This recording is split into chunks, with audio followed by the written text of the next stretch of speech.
Hello and welcome to Starside Chat. It's another week, another podcast. Joining me is Aaron Capo. Hello. Hey, how's it going? Good. I am Zach, just in case you forgot. Anyway, we got a pretty jam-packed show. We got a lot going on. Yes. A lot to talk about, so we're gonna, I guess, jump right into the news. We'll try to make this fairly quick so we can get to the important stuff. So, I guess, talk about the PlayStation Plus monthly free games for May. Yes. The ones that I saw that were interesting to me was that Beyond game, Beyond Two Souls, as well as Rayman Legends are going to be available. Yeah, and the reason why Beyond Two Souls is interesting is because the developers who made that game, they also made that Heavy Rain game. Yes. They are also releasing this month, what's it called? Detroit Become Human. Yes. Interesting narrative decisions to be made in that game. So I think it's worth checking out, especially since it's free. But yeah, you can kind of play through that and then be all hyped up for Detroit Become Human. Rayman Legends also is a super fun play. I feel like I've played some of those on mobile, and so I feel like I get it at this point. Yeah, I got mine. I bought mine for PC back in the day, and I had a lot of fun with it. It would be probably even more fun on a couch with a friend, but... yeah, that's true. They're pretty good games, though. Yeah, the art style is very fun, and Rayman is, he's a cool guy.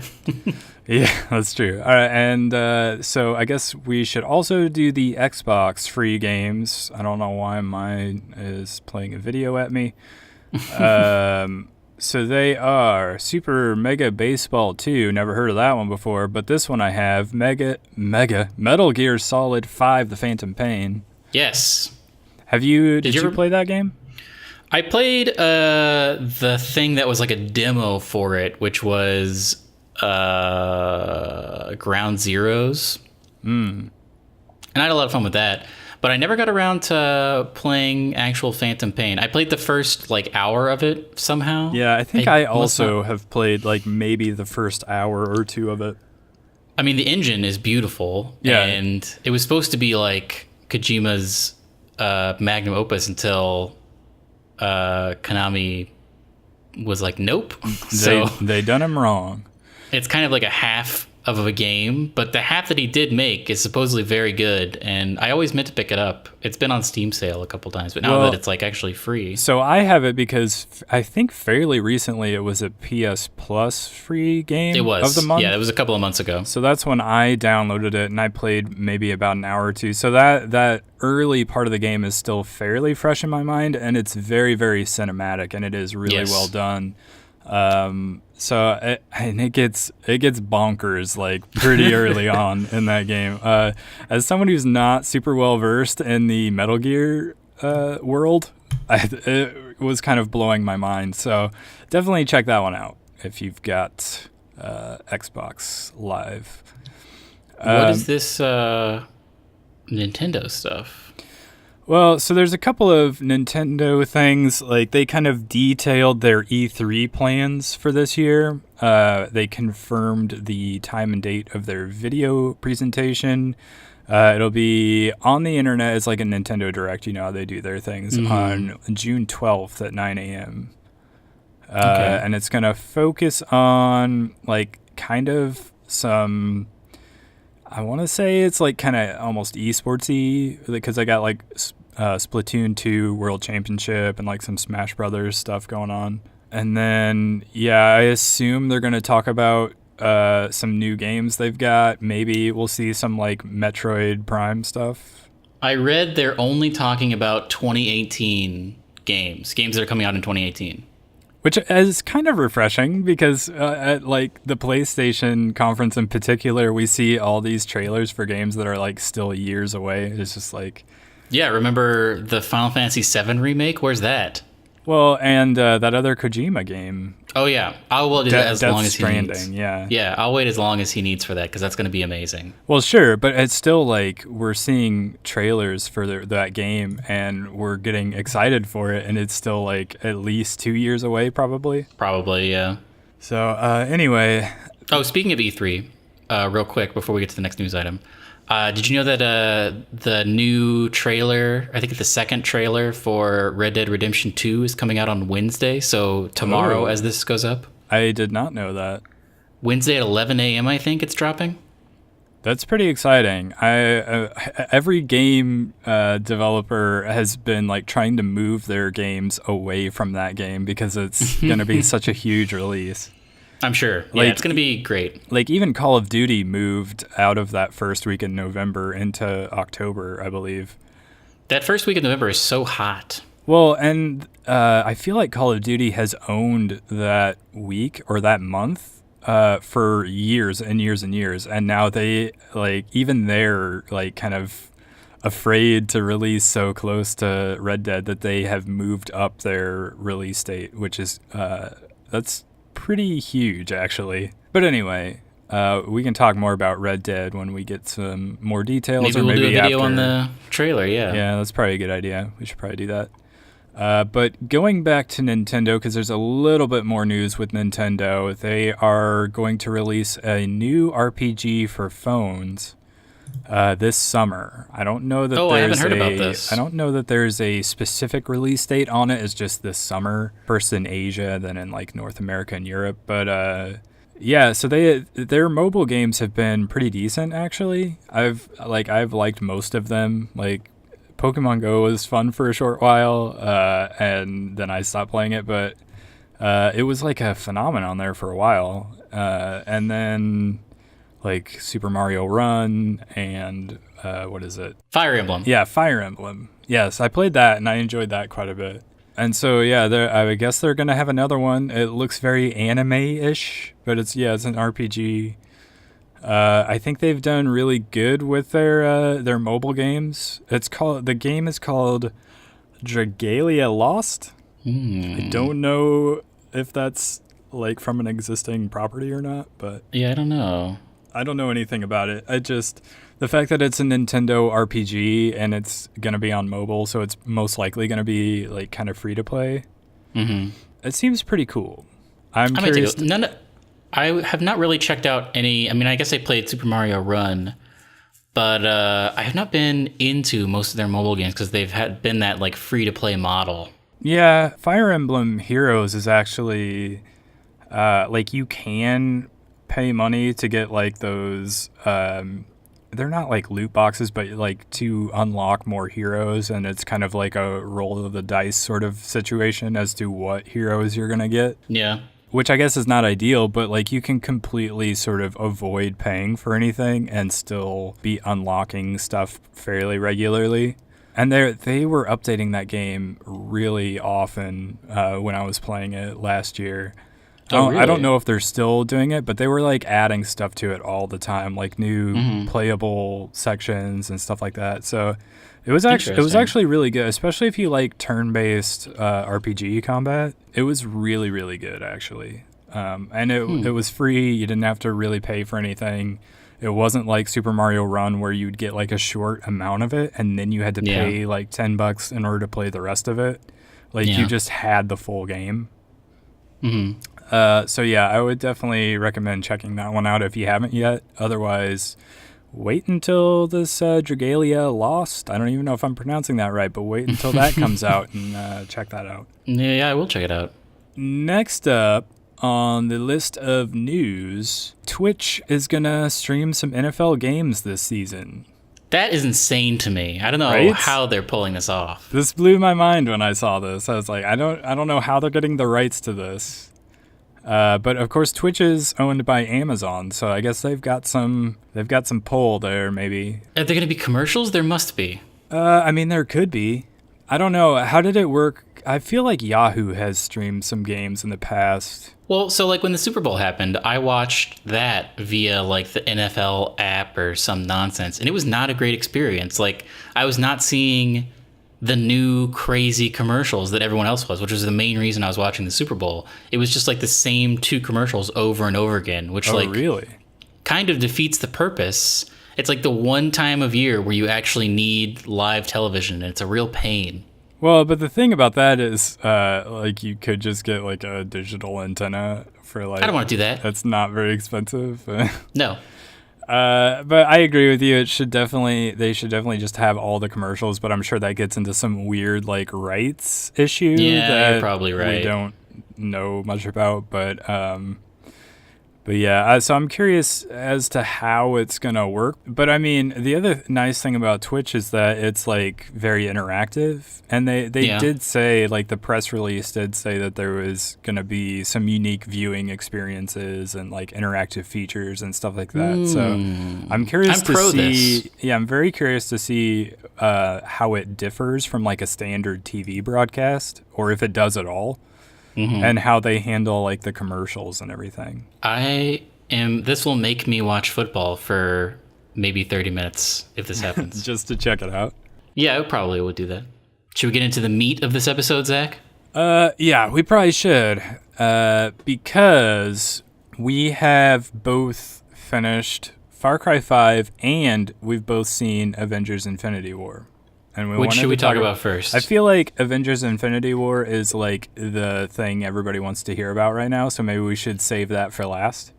Okay, save it. Okay, so yeah, we can talk about Far Cry 5. All right, so you texted me and you were pretty bummed by the ending of Far Cry 5. Yes, I hated it. And like in the past, like I've been thinking about like Far Cry 3. Spoiler alert for Far Cry 3 and 4. Far Cry 3 ended with a choice where you could either leave the island and go back to just being like a bro, or you could stay on the island, but it ended up with the girl like sacrificing you, which was like, whatever. If you left the island, you were basically fine. Far Cry 4 was like less, it was like more shades of gray, where like if you did the guy, then you got all the drugs out of the country, but you went like super religious and like were kind of like it became like a theocracy, which was not great. And if you went with the girl, then you just went like full like drug trade, and like it was still like kind of a problem. She was basically the new Pagan Min. Far Cry 5, I feel like it like went up a level with how shitty the ending was. Well, so when you say that, you mean specifically that it ends in such a way that you can't really win. It ends either with, okay, so here's the spoiler. If you don't want to know about what happens at the end, Yeah, we should say spoilers for Far Cry 5 at this point. You either so you go to the main place, the big bad guy's been waiting for you in his church, and you're going to go confront him. And you either leave, like he says, like, you better get out of here, and you can choose to leave. And if you do that, you get all your friends in a car and you drive off, and then like a song starts playing on the radio, which like previously in the story, that song was like your trigger to go like murder crazy. So it's like kind of saying like, oh, you're about to murder all your friends, and then it cuts to black. Or you resist, and you are gonna take him on. So you take him on, you capture him. It seems like you've won, but then the nuclear apocalypse happens, and you get all your friends in a car with the bad guy, and you drive away, and everything's exploding, and you're trying to get to a bomb shelter, and then you crash, and then the bad guy picks you up, puts you in the bomb shelter, and then change you to a pipe, and he's like, guess what? You're my family now, and you're my slave, and I'm going to torture you forever. And the nuclear apocalypse happens, so like the world is over, and then it cuts to black. And both of those scenarios are not what I would define as fun. Yeah, and we talked about in our initial impressions at the very beginning, it kind of starts out as this very sort of dark thing. And then it becomes, like, almost immediately after that, this, like, crazy, weird, fun Far Cry It becomes a game. cartoon, basically. Yeah, and then, like, the end really comes back to that, like, dark sort of setup that they had done at the very beginning. Yeah. And, like, I know you hate, like, you know, not happy endings, so I guess I should have seen your hatred for the way the game ended based on that. But I actually kind of thought the ending was interesting, and not just because it's possible that the next Far Cry game will basically just be Far Cry Fallout. I don't know if they're even gonna. It's probably gonna be. They're not gonna do it, but that could be interesting. Like, for one, like, how does he have nuclear bombs? Like, just the reach of this guy is. I don't think it was him. Who do you think it was? I think Ubisoft came out and said, like, he was right. Like, apparently, throughout the game, you can hear, like, radio stations saying, like, oh, politics are bad right now. And so, like, the whole death cult was, like, basically correct. Like, the world was going down the trash, and the ending was basically the start of a global war. Well, so that then would have been unavoidable no matter what you did. So either you are trapped with him or you're out on the surface and you probably died from the nuke. Yeah, it's a real bummer. Well, but so the reason I thought it was interesting is because, like, all the review outlets were sort of taking issue with the fact that the game didn't take a stance on, like, gun violence and everything. And I think the ending kind of tied that together for me, where it did feel like it was trying to take a stance on, like, violence and everything. It's a bit abstract, I guess, but I do think it is a little bit ultimately anti-gun violence, and not necessarily in, like, a good way, but, like, because there's sort of an alternate ending where at the very beginning, if you don't try to arrest him and you just walk away, that's sort of actually the best ending possible, because you don't get into this giant war and, like, a ton of people don't end up dying. And he ends up, I guess, not being right, maybe, or at least partially. And so you're not, like, solving things with guns. And so I guess that's essentially the best ending. But, like, if you do arrest him, then, of course, each of the family members sort of becomes one of the villains you have to take down. And as you play through the game, they each sort of tell you about the different traumas that they went through.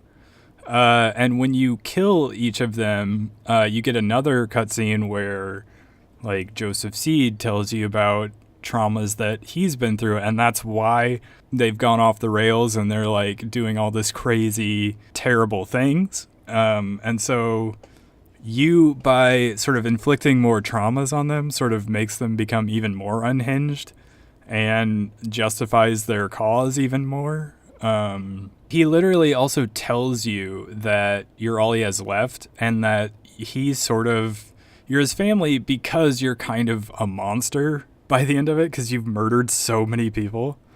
And so he kind of created you, so you are essentially his, like, creation, or his son or whatever. So you're either, like, accepting his influence over your mind, because they did, like, set it up where they've been, like, using this drug to, like, sort of mind control you. And, like, you see this with other characters as well. And so, yeah, that song is, like, the trigger song. So I guess technically he probably has control over you anyway, but yeah, that's, like, when you end up killing Eli, it's because of that. Yes. Towards the end of it, like, the whole upper section, I stopped caring about the plot, and I would just, like, skip all cutscenes, because I was like, I am done having people just, like, walk around and talk at me. All those, like, things where he's just, like, the main father is just in darkness, like, talking to you, I was like, whatever, because those things are, like, they feel like they're 30 minutes long, and I was just, like, done. So I didn't even know that song was, like, your trigger or whatever. I surmised it towards the end, but like, I skipped most of Jacob's area because I was just like, whatever. Well, I mean, that's your fault then. You can't, like, skip over the story and then be like, man, the story didn't work for me.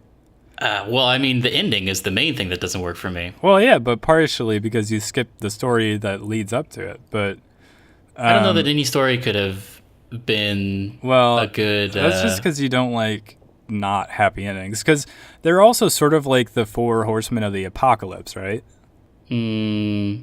I guess. I think it's pretty daring, honestly, to make a story where you lose, like, and the bad guy wins, or he's, like, so powerful that you can't win. I'm not saying it's great, or that I'm necessarily on board with it. I liked Far Cry 4 better. I don't even remember the end of Far Cry 4, to be honest. You blew up pagan men in a helicopter with a rocket launcher. I don't remember that. You're probably right, but I don't remember. But maybe the problem is execution, like partially because it is so like goofy and silly throughout the game, and then there's like all these weird like super serious like crazy things that like whenever you interact with one of the family members, and they like I don't know, you're doing crazy stuff and then all of a sudden you get captured, but you always like escape and then it happens again and then you escape and then it happens again and then you escape. Like it's just sort of a weird way to tell a story.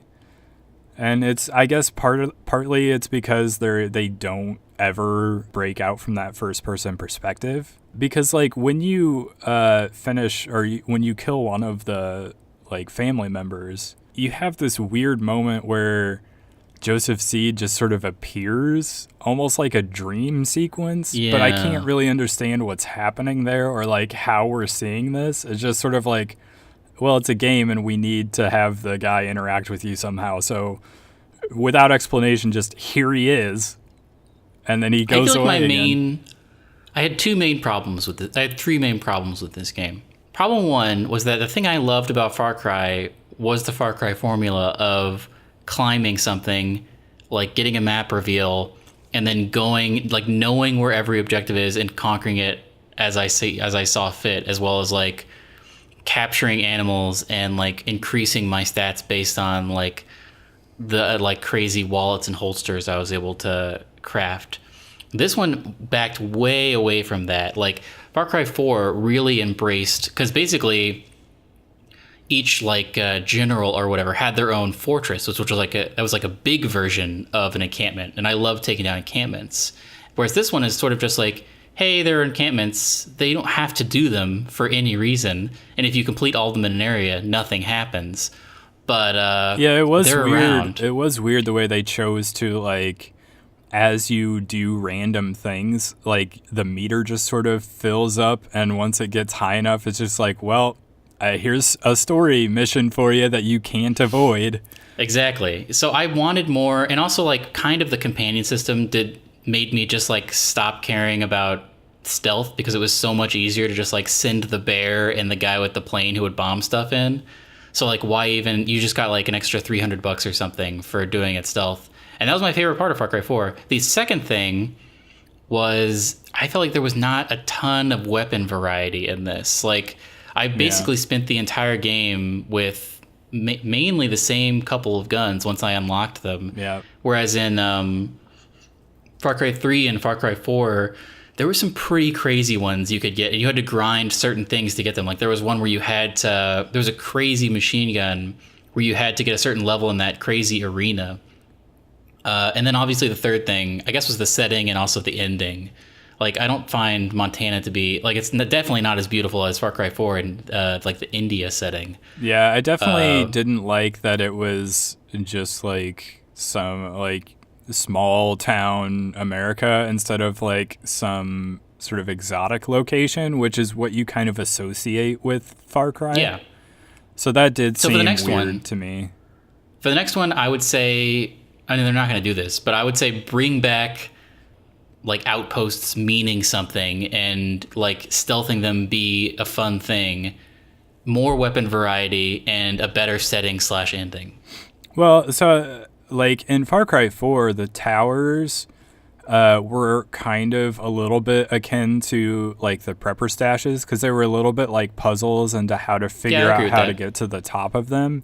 Yeah, and so they just sort of changed that to be prepper stashes, which I guess made it a little bit more story related. So I'm not sure that's necessarily a bad thing, especially since I think a lot of people didn't really, or were getting kind of tired of that formula, because it's also in like all the Assassin's Creed games where you have to climb a tower and then all of a sudden you see everything on the map.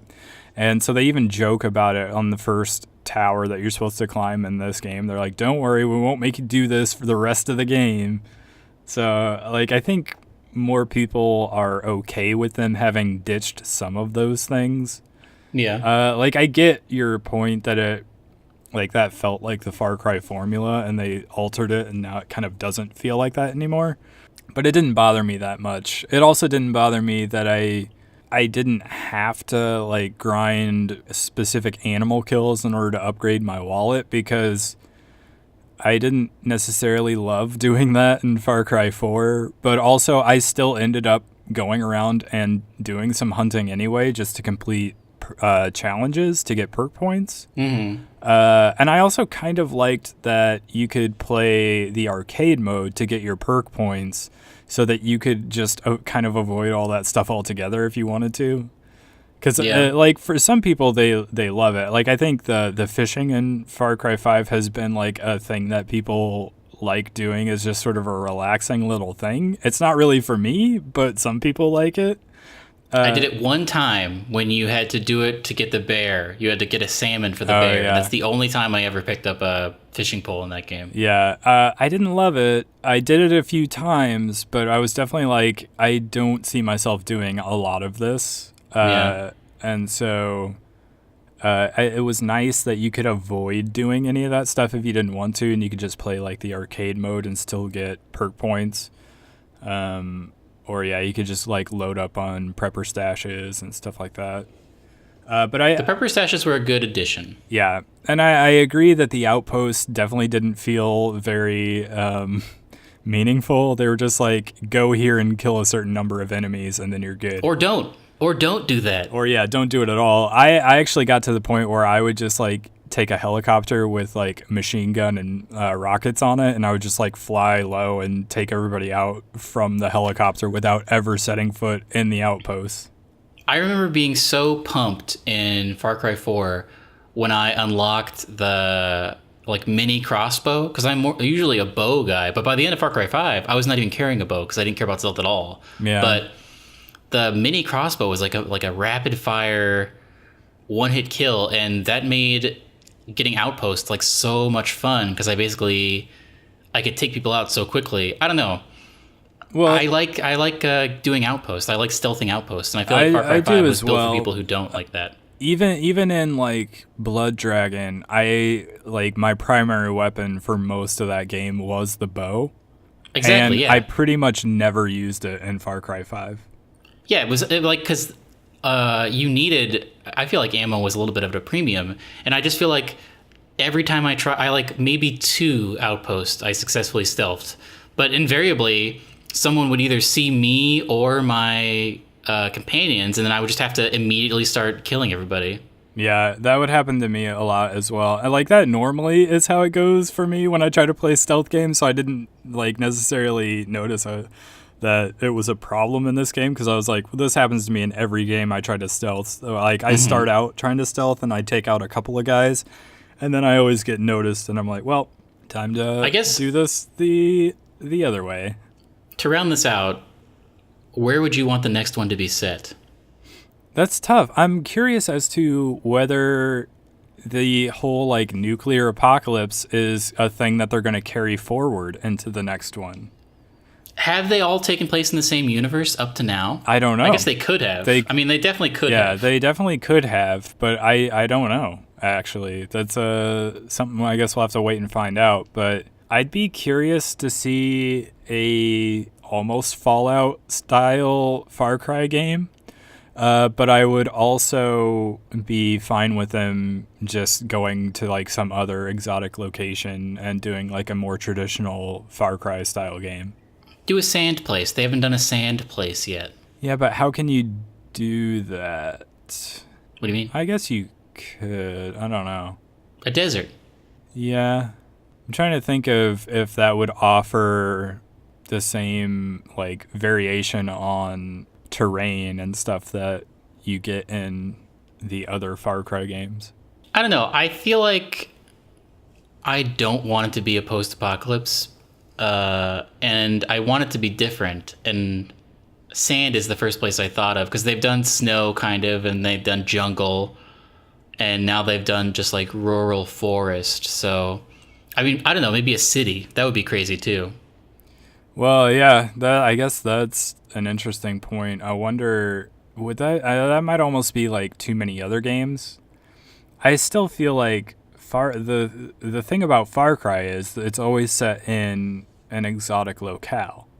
Like, if it's just a first-person shooter in a city, you know, it's any other game. Yeah, but imagine like another Ubisoft game, Watch Dogs. Imagine Watch Dogs as a first-person shooter where it's less focused on technology and more just like you're driving around the streets of like San Diego and you have like a ton of guns and stuff. Wouldn't that would be kind of crazy?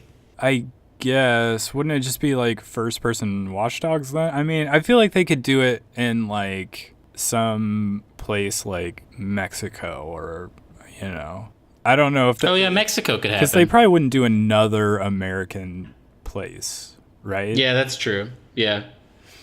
Or just, you know, some place where there's some sort of like they can make a fictional person to fight like a bad faction of people or whatever.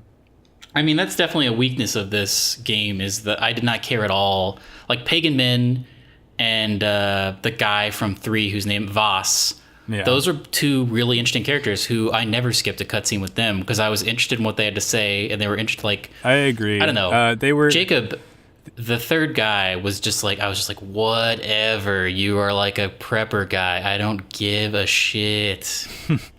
I agree that the villains in this game were definitely not as interesting as the main villain from 4. I never played 3, but 3 was fun. yeah, that's what I've heard. I've seen some of that game. I just haven't played it. But yeah, I want them to do a more charismatic villain. Or at least, like, I don't know. This guy could have been better. You just don't really see him much. Yeah. Anyway, F. F? I don't know about that. I don't know. D plus. Because before the ending, when it was not happy, you were mostly on board for Far Cry 5. I was on board until like halfway through the girls area. And then it started I started to see the limits to what the fun that I could have. And then by the end of the girls era, I was just like, all right. Also, every one of the girls' cutscenes was just like, hey, walk through this unskippable garden for like 10 minutes. And it was just like, whatever. Her stuff didn't make any sense to me. Like, I was mostly fine with like the guy to the south and the guy to the north, but her stuff was just like so like weird and like drug trippy that I was like, this doesn't even make sense. Like, this couldn't possibly be happening. This feels like kind of video gamey to me. I would say first 10 to 12 hours, I would give a solid B, but it drops way off especially once you have the ability to get a helicopter, because I stopped just like getting into random encounters and just like would immediately go to the place, immediately kill everybody, have a cutscene, and then just like go to the next place in a helicopter. But I don't know. I feel like it ended poorly, and I was not super into it for like the last 3 or 4 hours.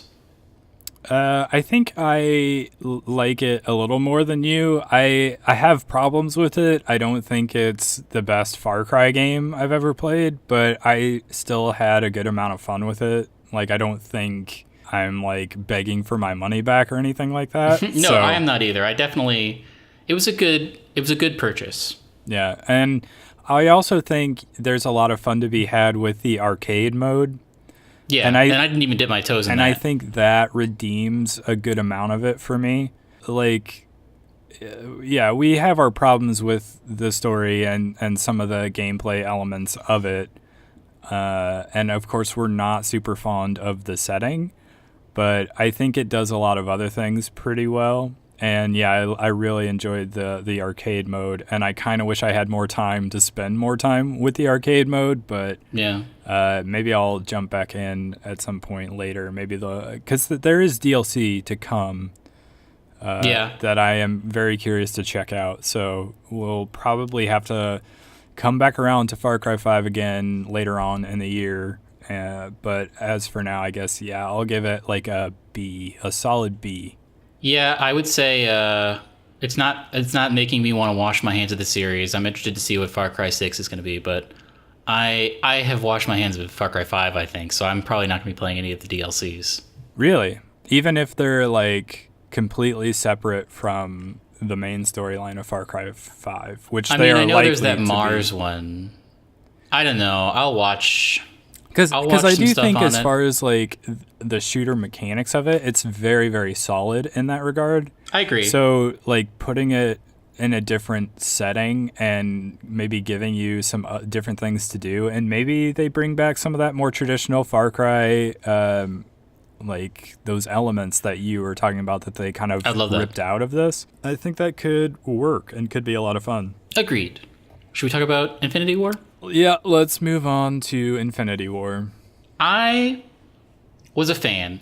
I think it was. Well, we're immediately going to say spoilers because I want to talk about a bunch of stuff. So there's not going to be any like Yeah. vagueness about what we're saying. Yeah, because you almost can't really get into the meat of the topic without spoiling things, and this isn't the kind of movie that you will want to hear or know anything about before you go see it. Yes. So if you've been listening up to this point and you haven't seen Avengers, just stop and come back later.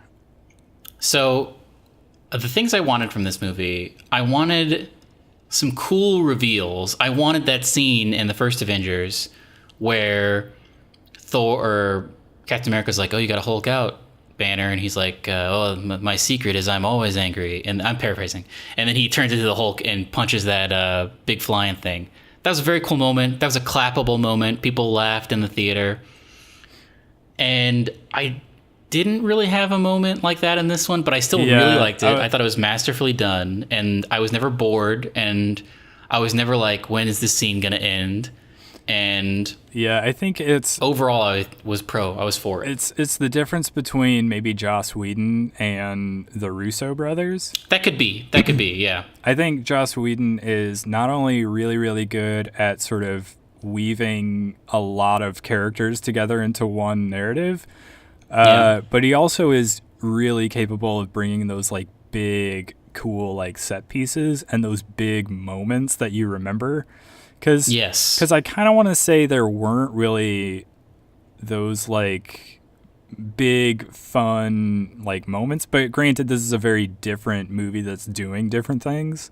Like it's not really like a fun celebration of we're the Avengers and we're together, you know, at last, and in the first movie together, and we're having fun. This is like some pretty dark stuff happens in this movie. Yeah, I agree with that. But yeah, I think the only like big moment that you were talking about was when Thor showed up at the battle with the big axe. That was fine, but it wasn't something that like, I don't know. I don't think a lot of people cheered in my theater. Really? They did at the theater I went to.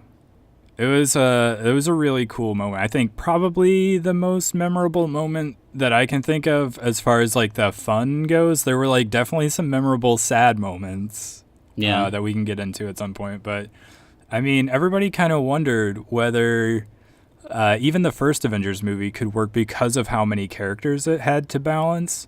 And this movie has even more, like probably twice the number of characters. And I think somehow it works. Yeah, I think it definitely does. My mom thought it was too long, but I thought it was fine. It was very long, but I agree. I don't think it felt that long. No, I don't either. I think I didn't really have. I mean, the thing I really wanted from this, I wanted a big reveal, and I also wanted some crazy cameos. Which, like, I guess Peter Dinklage was happening, and that was fine. But I wanted Captain Marvel to be in this one, which she was not. I think she was going to be originally, and then they pulled her for some reason. Interesting. I mean, she's definitely going to be in the next one. Yeah. But I don't know. I wanted, and we kind of got that with like the Red Skull coming back for no reason. I was like, okay, that's something interesting. But I wanted there to be like a super famous person playing a crazy part to show up. Which didn't really happen, and that's fine. I think Peter that would have made it an Dinklage A+ was for me. supposed to be that, but it's such a like minor role. Yeah, I don't know. I mean, he's a cool guy, but that's not like what I wanted something else. And I think if I had gotten a crazy cameo like that, it would have been an A+ movie. But right now, it's just sort of an A or an A- for me. I've been kind of like back and forth on whether I think it's like high B, low A. I'm somewhere in that range because I liked how they had like the different sort of multiple lines of action, which helped it kind of it kept it going, obviously, but it also like allowed for some unique pairings of Avengers that we haven't seen before.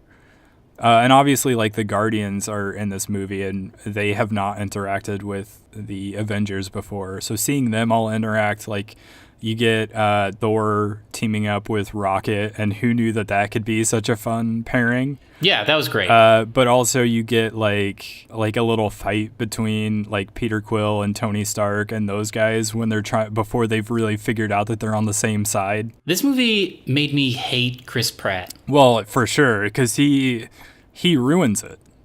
He ruins it for zero reason. He's just like, he has to punch him for no reason, even though like, they wait almost 30 averted seconds. the apocalypse. Yeah, that was the moment where it felt kind of dumb to me. That's that one like standout moment where you're like, okay, if one character wasn't just supremely stupid, this could have been over. That was definitely my least favorite part, but I liked how they humanized Thanos and that they had that scene where he like had to kill Gamora. Yeah. I thought that was cool and interesting. Yeah, so that's one of the things, right? Where one of the critiques of the Marvel movies is that they don't do good bad guys, or they haven't had one since like Loki. And they did a great job with Thanos. I think they really did humanize him in a way that made him like much more interesting than just a big bad dude that just wants to destroy everything, which is what prior most of to this are. Though. Michael Keaton, I feel like, was the first good bad guy. Oh, sure, yeah. I completely forgot about him. Because he was definitely like super humanized, and you felt for him at the end of it. Yeah. He's also good. They're like, generally speaking, most of the bad guys are not great in the Marvel movies, or they're not really all that interesting. But like, there's a few of them, and certainly I think Michael Keaton and like Loki are two of them. And I think Thanos, they did a good job with him. Also, his CGI is so good. Yeah, I was. So I saw it in 3D, and I have to say, yeah, it was very realistic, even though he was a big purple guy. Yeah, it was believable, I think, is the best thing you can say. Especially when he was it. crying. Like in that scene where he was like crying and upset, I was not thinking like, oh man, they're animating this really well. I was thinking like, oh man, he's like really bummed out about this. Yeah. It definitely does work. And like, I don't know if you saw the Justice League movie, but I did not, and I will never. The CG on the bad guy, and that I think his name is like Steppenwolf, is so bad that like they're not even comparable, this movie to that one. The CGI works so much better here, but also they like humanize that character and make him interesting in ways that DC just didn't even try for that one. So like, a lot of different movies are trying to sort of replicate the Marvel formula, and they're just not doing it. They're not doing it as well. Why do you think Thanos knew who Tony Stark was? Or do you think that was just a throwaway line? Well, he had the gauntlet, right? So he knows everything, basically. Like, I think that's a thing, right? One of the stones like allows him to know, like he knows all. I don't think so. I think he does. There's a space stone. So this is one of the other complaints I have about it, is that I kind of don't really know what all the stones do. And so... Oh, he was using them, though. He used the reality and the time one. I don't know what the others are. I don't know what they do. The space one is the one that allows him to teleport. Is it? Okay. That's why it was blue every time he would teleport. So that's what the... and then the purple one was destruction, or power. So whatever he was like, power is like kind of like destroying things. Like in the very first scene when he only has the power, he's using that to defeat like Hulk and Loki. And also like right before he leaves that big ship, he uses the purple power, and that starts to like destroy the entire ship, and that's what explodes the ship. So I think in the end fight, he uses all 5 of the stones to defeat everyone before he takes Vision's... Or no, after he takes Vision's thing. Does he? I don't know. I feel like there's potential for people to get lost there, because I wasn't sure I understood all of like what the gauntlet could do, and so I'm not sure that like that's all established very well. Like, I'm not sure I know completely what Vision is and He's a robot. what he's capable of. And He had the Mind Stone. Okay, I noted that you like this. my Google Home has just noted that I like something. Interesting. I don't know what, but no, I was confused by that. And that's the other thing that didn't really work for me was how much hinges on the romance between Vision and Scarlet Witch, who are like two characters that haven't gotten their own movie, and they're just kind of, I don't know. I think that this movie puts a lot on them, and I'm not sure that that really worked for me. Yeah, I was fine with that. It was sort of just like a whatever romance that had to happen. I wanted there to be more Hulk, Black Widow stuff. Like, I wanted. Yeah. They basically, like, he got there and he was just like, hey, and she was like, hey, and that was it. That's Yeah, all we and got for that the whole one movie. moment worked so much better than everything between Scarlet Witch and Vision. So I definitely expect that there's going to be more of that in the next one. Oh yeah, for sure. I think it was smart to kill off like half the people because that gives them like less people to juggle in the next one. Sure, but you don't expect them to be back like maybe halfway through the next one? I don't know about halfway, but yeah, they're gonna come back. But I don't know. It will probably be in the climax, I would imagine. Yeah. So it's interesting that only like the first wave, I don't know how they're separating these. Only the first like initial crop of Avengers characters survived, and like everyone from like phase 2 is out. And they're the ones that we know have to come back because there's like more movies planned with them. So for one, that kind of made it so it wasn't as effective in the end when they start disappearing. Like, I think those scenes worked, but at the same time, my mind was going, okay, I know these guys are coming back. Like, this is not a permanent state. Spider-Man's death, though, I feel like was very impactful. Oh, for sure. Because he's a kid. For sure. That's what I mean. Like, those scenes individually as they were disappearing, especially like the one between Spider-Man and Iron Man there at the end, that was super affecting. Like, it worked so well. But at the same time, I'm going, I know they're going to undo this. So I don't have to worry that much. Yeah, I'll be interested to see how. Because also, like, is the Infinity Gauntlet broken? I don't know. Did it? It was all like messed up at the end after he like did his little snap. So I don't know if it's just like if he used all the power, or like I'm not sure how they're gonna reverse it if it's broken. Right. And I also, do you think he was sitting down to watch that sunset dying? Like was he still like dying from his wounds that was inflicted by that axe, or was he just like chilling out? I think he was just chilling out. Yeah. But you might be right. I wonder if maybe he's going to be like, well, now I've accomplished my goal and I have no one to like share it with. So I'm going to have to use that time stone and go back and get Gamora. And that's how they bring her back. Because there is another Guardians of the Galaxy movie to get made. And I wonder if they're going to make that without her. Yeah, that's interesting. I don't know. I thought the next Guardians was going to be about Adam Warlock. It might be. I don't know specifically what the plans are for those movies. I just know there's going to be a third Guardians movie. Yeah, but it's a ways away. It's not going to happen for a couple of years. Yeah. I also wonder, like, who cares about the Ant-Man movie that's coming up in a few months? Yeah, that's very interesting because like that appeared, at least in the trailers, to take place right after Civil War, because in the first part of it, the trailer, he's like, hey, would you have come if Cap needed your help? And it's showing like stuff from when they were that big airport scene. And she was like, I don't know. So maybe that takes place like pre-Infinity War? So that brings us to, I know we're jumping all over the place, but I keep having all these like things I want to talk about. I don't know when that takes place, I guess, but you bring up Civil War. And the most interesting thing that was going on in this universe is that rift between the Avengers, specifically Captain America and Iron Man. Yeah. And none of that is really anything in this movie. Yeah, they weren't even on the same planet for a majority of the movie. Yeah, like it gets a mention, and then they're like, "Well, we can't deal with that right now. Like, we need to avoid that." That I feel like is going to be a cool thing in the next one. I feel like it has to come up in the next one, and it's definitely because going I feel to, like because they're going to have to team up, right? Yeah, because also just like Iron Man is going to come sweeping in from space, basically. Like that's the only way he can get back from, because he's on like Titan or whatever. Mm-hmm. So at some point, like crazy stuff is going to be going down, and Captain America and everybody's going to be like, "Oh man, what are we going to do?" And then Star-Lord and Iron Man are going to flying in. Well, Star-Lord's dead. Was he one of the ones that died? Yep.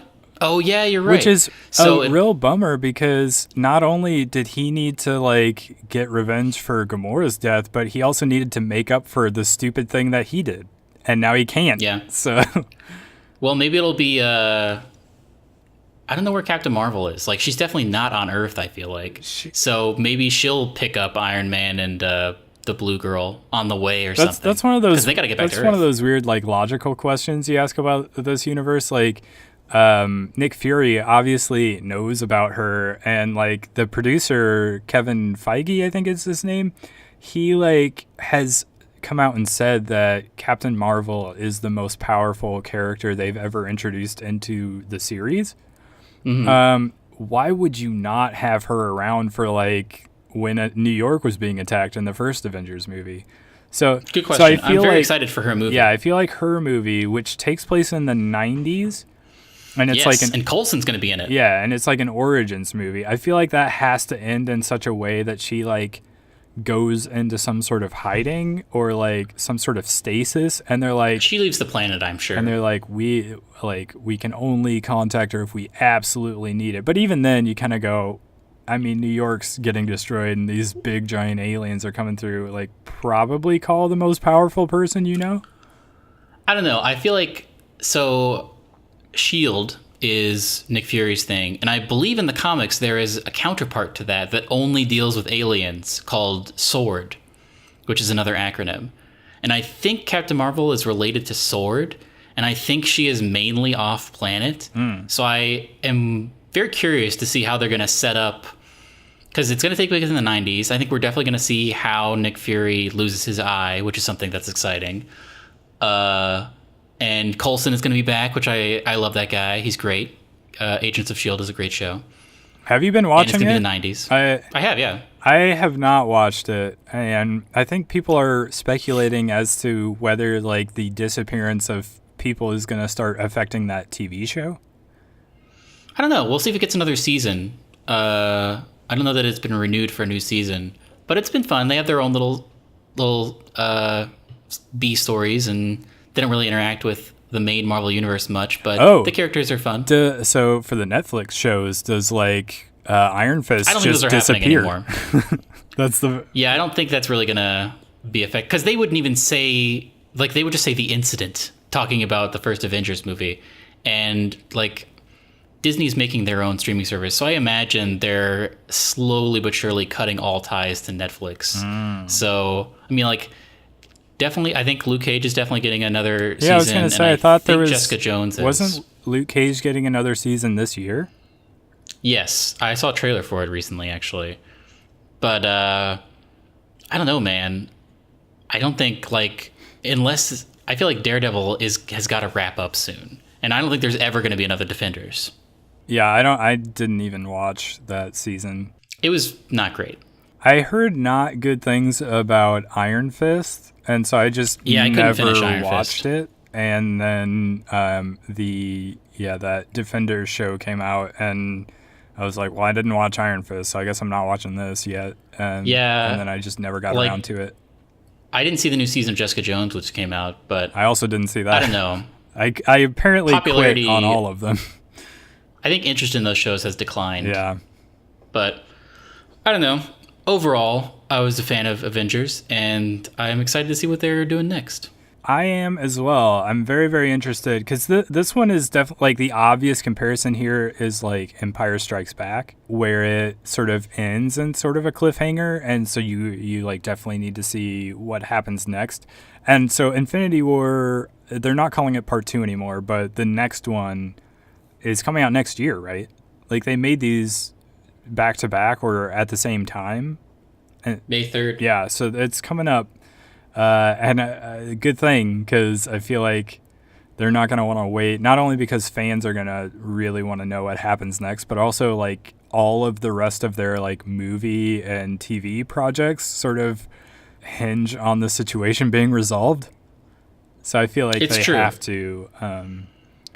But yeah, it also kind of felt less like a standard movie structure and more like several episodes of like Game of Thrones, like played back to back to back. I can see that. And it ends on like a fairly devastating cliffhanger, the way some of the Game of Thrones seasons tend to do. But I thought it was also kind of gutsy of them to like, even if we know that they're going to bring most of the characters back, if not all of them in the next movie, to at least like leave it hanging. I felt like that was a good decision.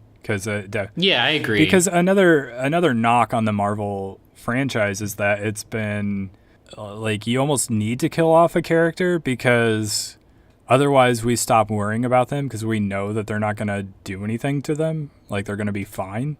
So you almost have to. So now they not only have done a good villain, but they've also killed off a lot of characters. Yes, we'll see what happens in the next one, I think. Yeah, I'm sure we will. My prediction is the story will continue in the next movie. Oh, a bold choice. You really think so, huh? We'll see. So Doctor Strange saw all the futures, so he knew that Stark had to live. What do you think that's about? Yeah, I'm interested to see. I'm sure that'll be a thing in the next one where he's like, yeah, all this had to happen, and he's probably going to be like setting stuff up in the entire next one, and it'll be like a cool little time travel thing. Yeah. So I guess to sum up, it is an impossible task for the filmmakers to construct this movie that had essentially 10 years worth of characters to put together. But they did it. And I think they did as good a job as they could possibly have done. I think it's really good. There's little things you can complain about it, but otherwise I think it's great. It's probably one of the best Marvel movies. I agree. And you're not going to want to have this thing spoiled. If you're still listening, it's totally spoiled if you haven't seen it already. But don't spoil it. But definitely for go others. see it again if you have seen it, because I feel like there's a bunch of stuff I definitely missed some stuff, so I'm excited to go see it again. Well, and the humor I thought was also good. We forgot to mention that, but there was like little moments of humor, and which was was great. Surprised how well they worked considering the much darker tone here. But yeah, I thought it was great. Well, that wraps up episode 7. Join us next week when we'll probably talk about other stuff. Maybe some God of War. We need to get back to that. We need to spend more time with that. Yes, I've been wanting to do that a lot. We definitely should play more. We have not been able to get more or gameplay of it done yet, so we're going to definitely need to do that at some point. And Google I.O. is next week, so maybe we'll talk about that. Yeah, we should definitely talk some Google I.O. I'm very interested in that. Anyway, follow us on Twitter and Instagram and Google Plus, and subscribe on YouTube, all the things. Leave us some comments. Let us know how we're doing, but also suggestions, things like that, anything. And hope you enjoyed it.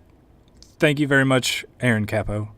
Thank you very much. Thank you, Zach Owens. Ryan and Mike and Kyle for contributing your talents and your stuff.